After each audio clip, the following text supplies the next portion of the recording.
सत्य की शक्ति।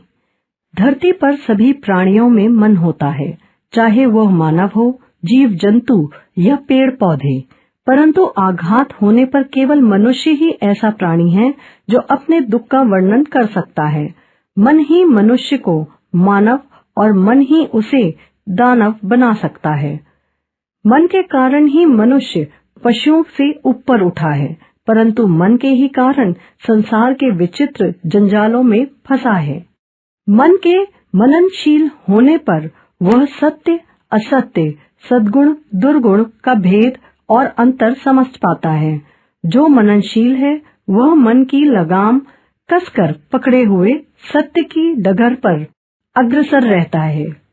आप जानते हैं कि हमारे देश की कितनी महिमा है। उपनिषदों में कहा गया है कि सत्य की जीत होती है, झूठ की नहीं। जिन लोगों ने सत्य के लिए कष्ट उठाया है उनकी पूजा हम आज भी करते हैं। राजा हरिश्चंद्र की कथा किसे नहीं मालूम। उन्होंने सत्य के लिए अपना राज्य भी दे दिया। कहा भी गया है कि सत्य के बराबर तप नहीं है और झूठ के बराबर कोई दूसरा पाप नहीं है। बचपन से ही हमें सिखाया जाता है कि हमें सच बोलना चाहिए, लेकिन केवल सच बोलने से ही आदर्श का पालन नहीं होता।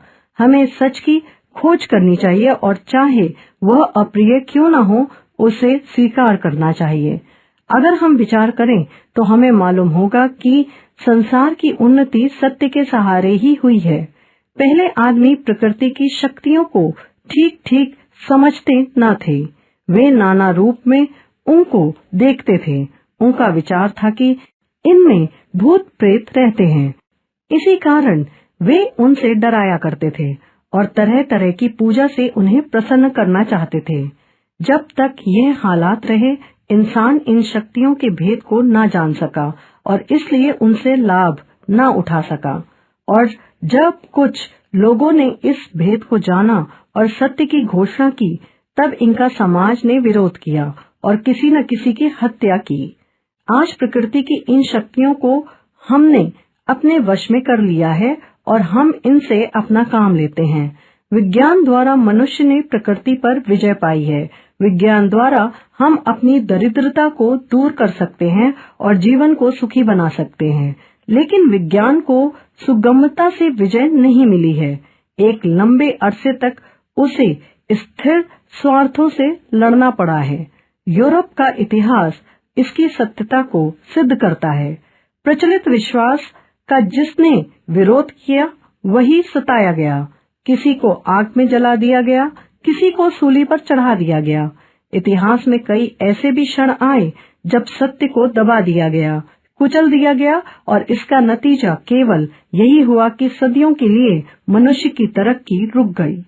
बार बार इतिहास ने यही बताया है कि जब जब सत्य का स्थिर स्वार्थ से विरोध हुआ है, तब तब अधिकारियों ने उसका विरोध किया है। जिनके हाथ में शक्ति है वह ऐसी कोई बात नहीं होने देना चाहते जिससे उन्हें आघात पहुँचे।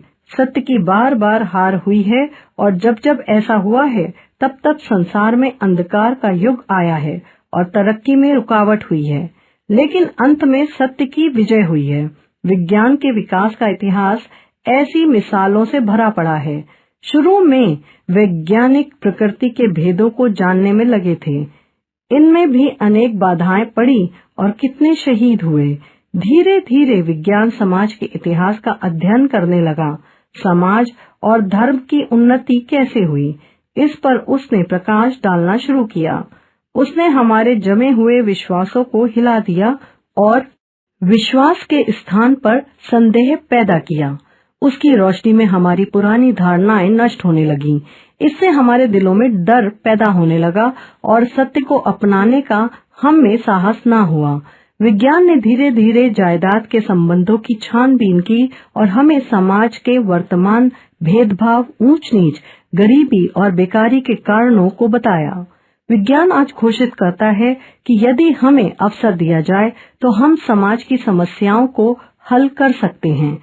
लेकिन सबसे बड़ी कठिनाई ये है कि जिनके पास संपत्ति और अधिकार हैं, वे अपने स्वार्थ का परित्याग नहीं करना चाहते और जब तक ये रुकावटें दूर नहीं होती, विज्ञान अपना काम सफलता से नहीं कर सकता। हम एक मिसाल यहाँ देंगे। हम सब जानते हैं कि कल कारखानों के उद्योग व्यवसाय की तरक्की विज्ञान की मदद से हुई। आज अमेरिका की अथाह दौलत विज्ञान की बदौलत है।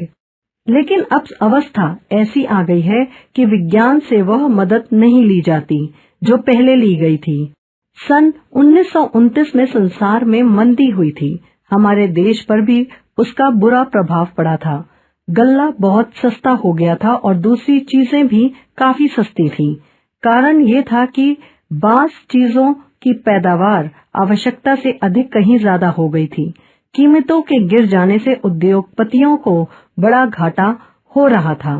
कभी कभी लागत के दाम भी नहीं आते थे। अमेरिका में खेत के खेत जला दिए गए थे, जिससे कीमतें बढ़े। विज्ञान ने कीमत को सस्ता करने के जो नए उपाय निकाले थे, उनसे इसलिए काम नहीं लिया गया था कि इससे मुनाफा कम हो जाएगा। आज हम देखते हैं कि हमारे यहाँ चोर बाजारी है। थोड़े से लोग माल हाथ में रोककर दामों को जितना बढ़ा देते हैं। अगर इनमें सत्यता हो तो ये समाज का अपकार ना करे, लेकिन स्वार्थ इनको अनीति की ओर ले जाता है। नतीजा यही है कि सत्य सचमुच एक तप है। जो सत्य के आदर्श को मानता है वह सदा सत्य की खोज करता रहेगा, और चाहे वह कितना कड़वा क्यों न हो, चाहे उसके पुराने विचारों और विश्वासों को उससे कितनी ही चोट क्यों न पहुँचे, वो साहस के साथ और स्थिर स्वार्थों की परवाह न करके सत्य को ही ग्रहण करेगा। सच और झूठ की लड़ाई बराबर चलती रहती है, और चाहे सत्य कभी हार जाए, अंत में जीत उसके हाथ ही रहती है। आज मानो हम जैसे सत्य और अहिंसा के आदर्शों को भूले हुए हैं और उसकी प्रतिष्ठा के लिए कोशिश करते हैं। हिंसा का तो मानो बोलबाला ही है। आज आपस में कितना बैर, कितनी घृणा, कितना विद्वेष है। सारा संसार इस भट्टी में जल रहा है। राष्ट्रों के गुट बन रहे हैं। सभ्यता को बर्बाद करने वाले अस्त्र तैयार हो रहे हैं।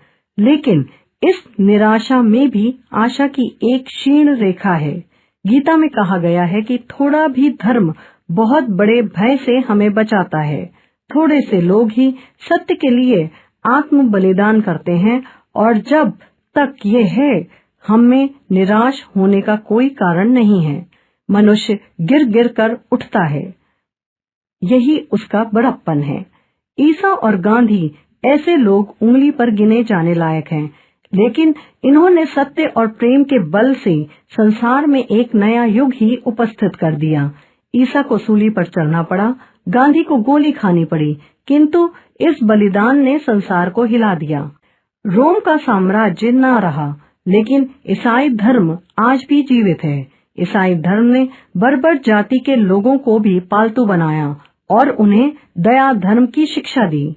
ईसा को सूली पर चढ़ाकर उनके दुश्मनों ने सोचा था कि ईसा का संदेश जगत से उठ जाएगा, पर सत्य अत्याचार से और प्रचारित होता है। ईसा को शहीद हुए लगभग 2000 वर्ष हो गए, लेकिन आज भी ईसा का पैगाम हमारे दिलों पर असर करता है और उनके मानने वालों की संख्या में कमी नहीं होती। गांधी जी ने जिंदगी भर सत्य के प्रयोग किए। उन्हें सत्य का बड़ा आग्रह था, इसी से उनका बड़ा प्रभाव था। उनकी वाणी और आचरण में कोई अंतर न था। जो कहते थे वो करते थे। सत्य के मानने से कभी घबराते न थे, इसलिए लाखों नर नारी उनके पीछे चलते थे। उनके पास कोई दूसरी शक्ति न थी। सत्य की शक्ति ने ही ब्रिटिश राज को हिला दिया था और अंत में उसे भारत छोड़कर जाना पड़ा। गांधी जी आज भी जिंदा हैं। वे पुकार पुकार कर कहते हैं कि सत्य और अहिंसा के आदर्श पर चलो, आपस में प्रेम करो। सत्य कितना ही अप्रिय क्यों न हो, उसे ग्रहण करो। उनके भाषण का असर जादू सा होता था।